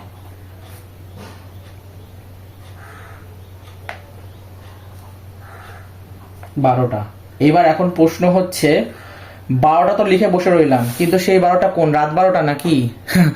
না, রাত 12টা না, সেটা হবে দুপুর 12টা। মেনশন করে দেওয়াটা ইম্পর্টেন্ট, না হলে কিন্তু বোঝা যাবে না। ঠিক আছে, মানে দুপুর 12টার সময় কি হয়, মানে সূর্যের দুপুর 12টার সময় প্রথমত হচ্ছে গিয়ে আমাদের কোনো ছায়া পড়বে না। আর এটা বলছি না কোশ্চেনে, দিনের বেলা ছায়ার দৈর্ঘ্য শূন্য হয়। শূন্য হওয়ার অর্থ এটাই যে কোনো প্রতিচ্ছবি বা কোনো শ্যাডো কিন্তু হবে না। ঠিক আছে, সেই সময় কোনো ছায়া ক্রিয়েট হয় না। তাই যখন ঠিক সূর্য মাথার উপর থাকে তখন কোনো বস্তু উলম্ব ছায়া হয় না। যদি আমরা একটা ছবি ড্র করি তাহলে কেমন হয়, ধরো এটা হচ্ছে গিয়ে তোমরা, ঠিক আছে, এবার এটা যদি তোমরা হও, এবার তোমাদের মাথার উপর ধরো সূর্য এখানে রয়েছে, যদি এরকম হয় তাহলে সেই সময় সূর্য পুরো মাথার উপরে, তাহলে তুমি যদি এখানে দাঁড়াও তাহলে তোমার কি এ পাশে কিংবা এ পাশে শ্যাডো হবে, ছায়া পড়বে? আর ছায়া যদি না পড়ে দুপাশে বা এক পাশে, তাহলে কি তুমি মাপতে পারবে যে তোমার ছায়ার দৈর্ঘ্য কি হচ্ছে? আর এইটার জন্য এই যে ডিস্টেন্সটাকে বলা হচ্ছে, এটা তখন কি হয়ে যায়, শূন্য হয়ে যায়। ঠিক আছে, কারণ শ্যাডোই তো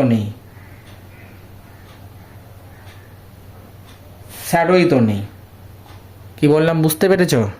সেই জন্য কি হচ্ছে, ছায়ার দৈর্ঘ্য শূন্য হয়ে যাচ্ছে। তো এটা হচ্ছে এটার মূল ব্যাখ্যা। এটাকে আর কি বলবো, কিন্তু আমি যেটুকুনি লিখে দিয়েছি এইটুকুনি যদি পরীক্ষার খাতায় লিখে দাও তাহলে এনাফ। এর জন্য হচ্ছে আর কোনো কিছু দরকার নেই। বিবৃতিমূলক কোশ্চেনের বিবৃতিমূলক ভাবে, মানে কোশ্চেনটা তোমাকে লজিক্যালি ভেবে কিন্তু আনসার দিতে হবে। তোমার কোনো ডান দিকে বাম দিকে কোনো দিকে কি হবে, কোনো ছায়া পড়বে না। বুঝতে পেরেছো কি বললাম? দেখে নেব পরবর্তী প্রশ্নের সমাধান। তাহলে বন্ধুরা দেখে নেব 5 নম্বর প্রশ্নটির সমাধান।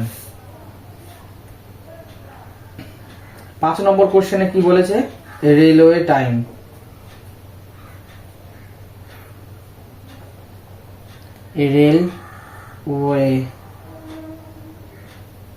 রেলওয়ে টাইম টেবিলে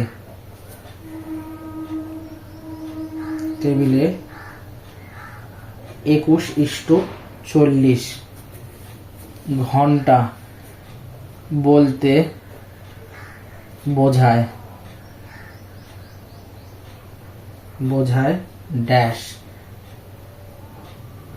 এটা হলো কোশ্চেনটা, যে রেলওয়ে টাইম দেখবে, যদি তোমরা স্টেশনে যাও, তোমরা তো স্টেশনে সবাই গেছো, আর দেখবে সেখানে রেলের যে ঘড়ি থাকে সেই ঘড়িতে দেখবে যে 8:21, 8:22 এরকম, কি ওইগুলো এরকম না লিখে ওনারা কি করেন 21:40 এরকম একটা কিছু দেওয়া থাকে টাইম।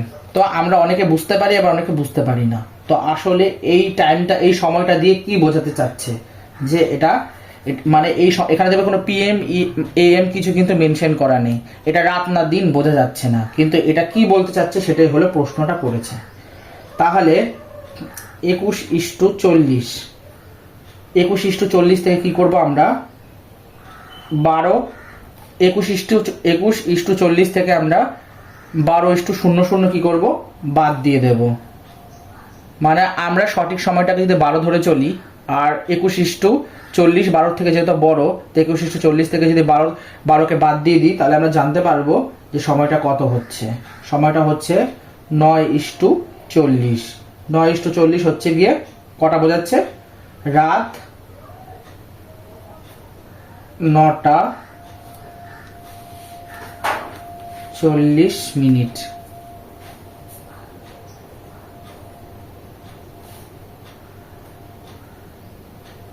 মানে এটা হলো আমাদের নির্ণীয় সমাধান। আশা করি বুঝতে পেরেছো। কারোর যদি কোনো রকম ডাউট থাকে তাহলে কিন্তু তোমরা অতি অবশ্যই আমাকে বলবে। 21:40 ঘন্টা বলতে কিন্তু রাত 9:40 কিন্তু বোঝাচ্ছে। সেটাই হলো উত্তর। এবার আমরা দেখে নেব 6 নম্বর প্রশ্নটির সমাধান।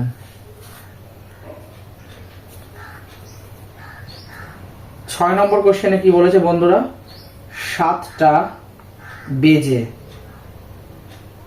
60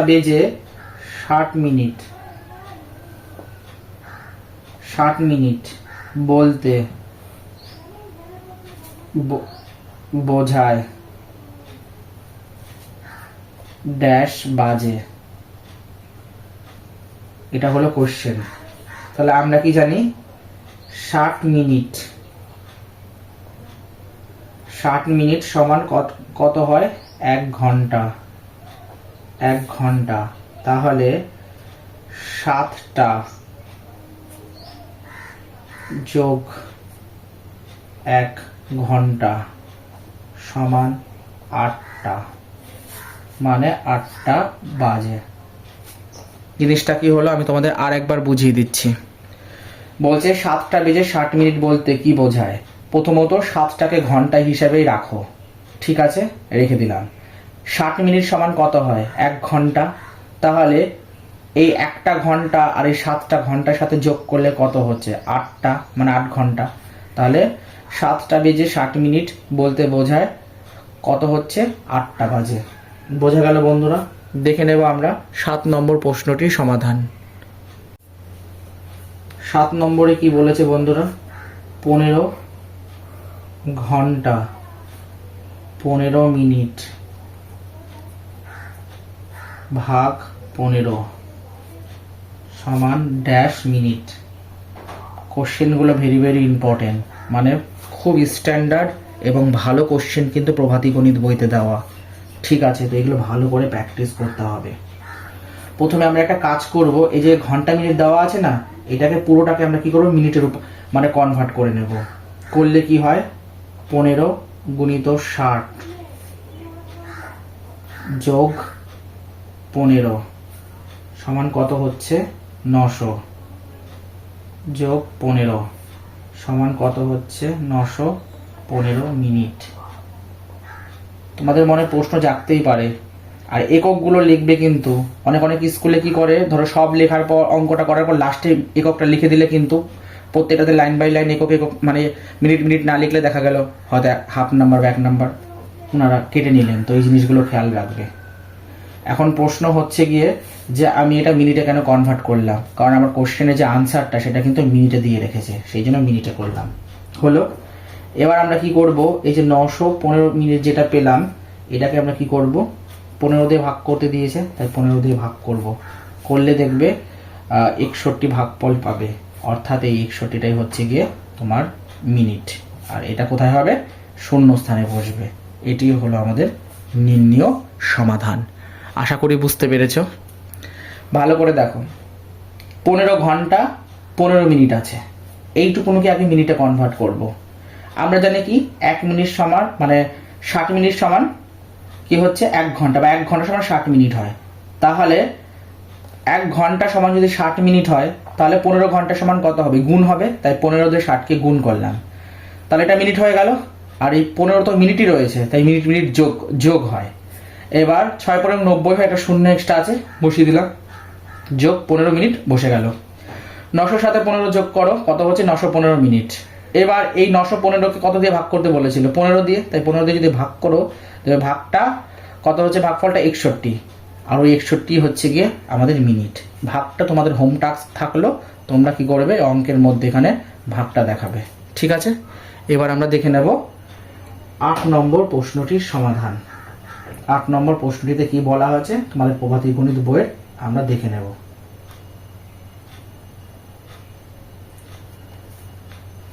8 নম্বর অঙ্কটিতে কি বলেছে যে প্রতি 45 মিনিট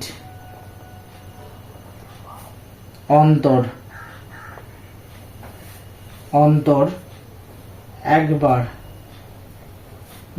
বিশ্রাম নিতে হলে 6 ঘন্টা 45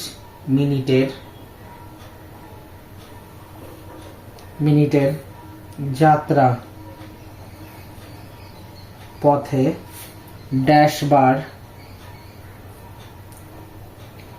বিশ্রাম নিতে হবে। এটা হলো আমাদের কোশ্চেনটা। ঠিক আছে, তো এই কোশ্চেনটি সময় করবো। তাহলে মোট সময়টাকে দেখে নেব। মোট সময় সমান কত হচ্ছে 405 মিনিট। এখন প্রশ্ন, এই 405 মিনিটকে এখানে কি হচ্ছে প্রতি 45 মিনিট অন্তর একবার করে বিশ্রাম নিতে হলে 6 ঘন্টা 45 মিনিটের যাত্রা পথে কতবার নিতে হবে, এটাই হলো প্রশ্ন। তো মোট সময় আমরা দেখে নিলাম কত হচ্ছে 405 মিনিট। ঠিক আছে, এবার এই 405 মিনিটটাকে যদি আমরা 45 দিয়ে ভাগ করি তাহলে আমরা কত পাচ্ছি 9। ঠিক আছে, যেহেতু 9 বারের মাথায় গন্তব্য পৌঁছানো হয়,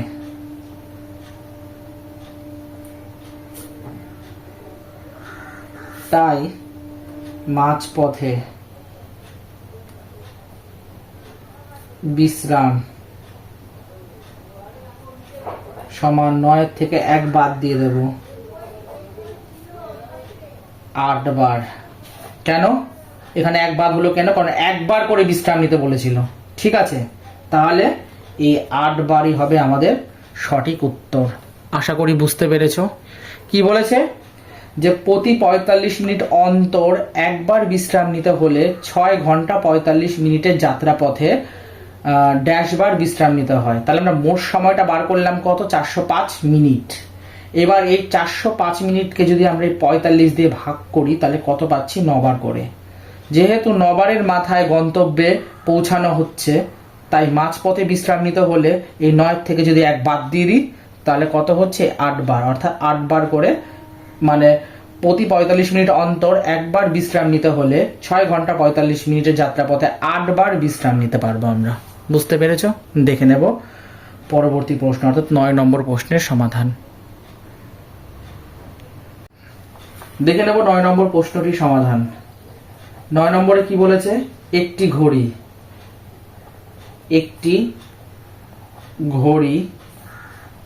20 মিনিট ফাস্ট। একটি ঘড়ি কি বলছে 20 মিনিট ফাস্ট। ঘড়িটিতে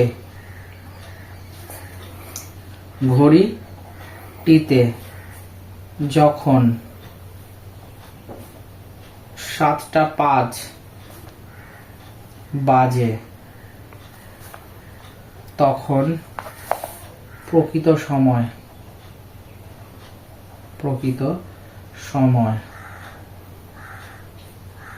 ড্যাশ, মানে কটা সেটা আমাদেরকে বার করতে দিয়েছে। এটা হলো আমাদের প্রশ্ন। তাহলে প্রকৃত সময় বার করার কি নিয়ম আমরা জানি। প্রকৃত সময় সমান 7:05, এর থেকে আমরা কি করব 20 মিনিটটাকে বাদ দিয়ে দেব।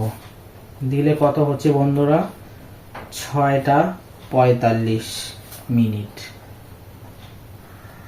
এটাই হচ্ছে আমাদের উত্তর, 6:45 45 মিনিট।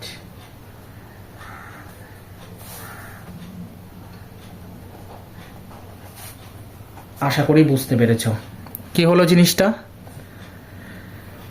একটি ঘড়িতে যদি, ঠিক আছে, এই একটা ঘড়ি আছে, এই ঘড়িতে 20 মিনিট, মানে ঘড়িটা 20 মিনিট ফাস্ট, ঠিক আছে। ঘড়িটিতে যখন 7টা 5 বাজে তখন প্রকৃত সময় কত? যেহেতু ঘড়িটা 20 মিনিট ফাস্ট, সেই জন্য, আর ঘড়িতে যত 7টা 5 বাজে, তো অরিজিনাল যে সময়টা এটা কি করে বার করবো আমরা? তো তখন এরকম টাইপের প্রশ্ন যখনই দেবে তখন তোমরা কি করবে, যে সময়টা বাজে সেটার থেকে ঘড়িটা যত মিনিটের ফাস্ট বা স্লো সেটাকে কি করবে, বিয়োগ করবে। ঠিক আছে, ফাস্ট বলেছি, বিয়োগ করে দিয়েছি, করে দিয়ে কত পাচ্ছি আমরা? 6টা 45 মিনিট। এই 6টা 45 মিনিট হচ্ছে গিয়ে আমাদের কি হলো বন্ধুরা, নির্ণেয় সমাধান। এবার দেখে নেব আমরা 10 নম্বর প্রশ্নটির সমাধান। ঘন্টা ও মিনিটের কাটা প্রতি ঘন্টায় নিজেদের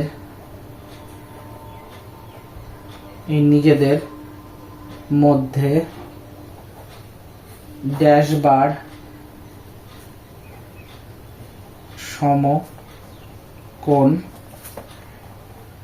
উৎপন্ন করে।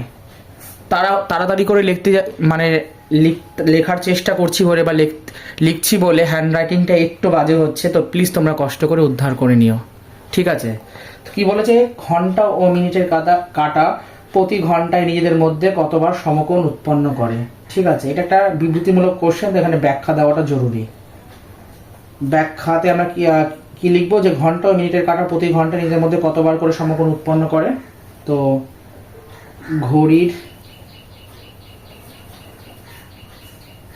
ঘড়ির কাটা প্রতি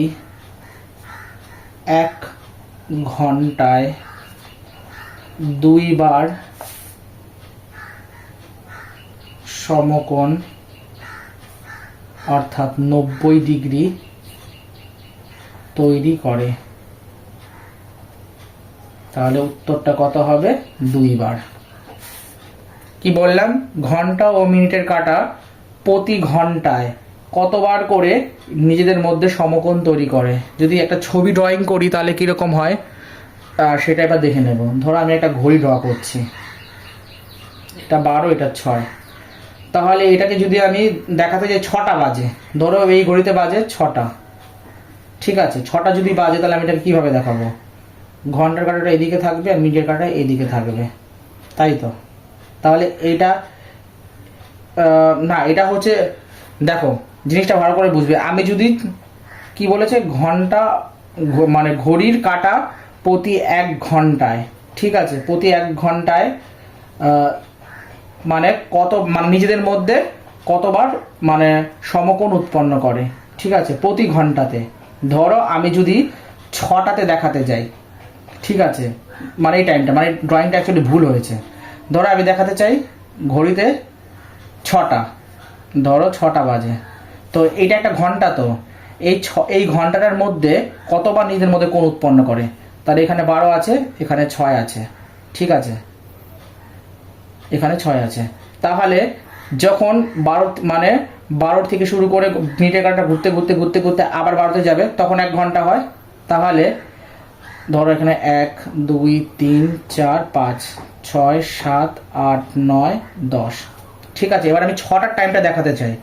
তাহলে যদি 6টার টাইম দেখাতে হয়, মানে আমি জিনিসটা তোমাদের অ্যাকচুয়ালি প্রপারলি বোঝাতে পারছি না, বা তোমরা বুঝতে পারছো কিনা আমি জানি না, তো দেখো ভালো করে। তো 6টা যদি বাজতে যায়, তাহলে 6টা যদি বাজতে যায়, তাহলে ঘন্টার মানে মিনিটের কাঁটাটা কী করতে হবে, পুরোটা ঘুরে মানে 6 থেকে ঘুরে গিয়ে পুরোটা আবার 12 ঘরে যাবে। ধরো এমন আছে ঘড়ির কাঁটাটা, মানে এখানে আছে, এই 5-এর ঘরে আছে, ভালো করে বুঝবা, 5-এর ঘরে আছে। এবার আমি দেখাতে চাই যে 6টা, তাহলে 6টা থেকে মানে 6টা যদি পুরো 1 ঘন্টা দেখাতে চাই, তাহলে কতবার ঘুরবে। তাহলে এই কাঁটাটা যখন একবার এখানে আসবে, 6:30টাতে আসবে, মানে 5:30টাতে আসবে, তারপরে তো 6টাতে বাজবে, তো এই জিনিসটা করতে গেলে ওকে একবার কি করতে হচ্ছে, 12 আর 3-এর মাঝখানে যেতে হচ্ছে, আর একবার কি হচ্ছে ওকে 8 আর 12 মানে 9 আর 12-এর মাঝখানে যেতে হচ্ছে। আর জিনিসটা যখনই এরকম হচ্ছে, এই যে এরকম হচ্ছে জিনিসটা, তখনই কিন্তু 90 ডিগ্রি করে কিন্তু এটা উৎপন্ন করছে। আর এটা কভার করছে, দুবার কিন্তু করছে। তো এই জন্য আমরা লিখতে পাচ্ছি যে জিনিসটা কত হচ্ছে, যে ঘড়ির কাঁটা প্রতি 1 ঘন্টা কতবার সমকোণ উৎপন্ন করছে, 90 ডিগ্রি 2 বার করে। কি বললাম বুঝতে পারছো? এই জিনিসটা আমি বলতে চাচ্ছি যে কি হচ্ছে এখানটাতে, যখনই 12 থেকে শুরু করে ও মানে 6-তে আসবে, তো একবার হচ্ছে গিয়ে মানে এখানে মানে 12 আর 3-এর মধ্যে একবার হচ্ছে 90 ডিগ্রি, আর 9 আর 12-এর মধ্যে একবার হচ্ছে 90 ডিগ্রি। আমি জানি না তোমাদের ঠিক করে বোঝাতে পারলাম কি না, কিন্তু জিনিসটা এরকমই হবে।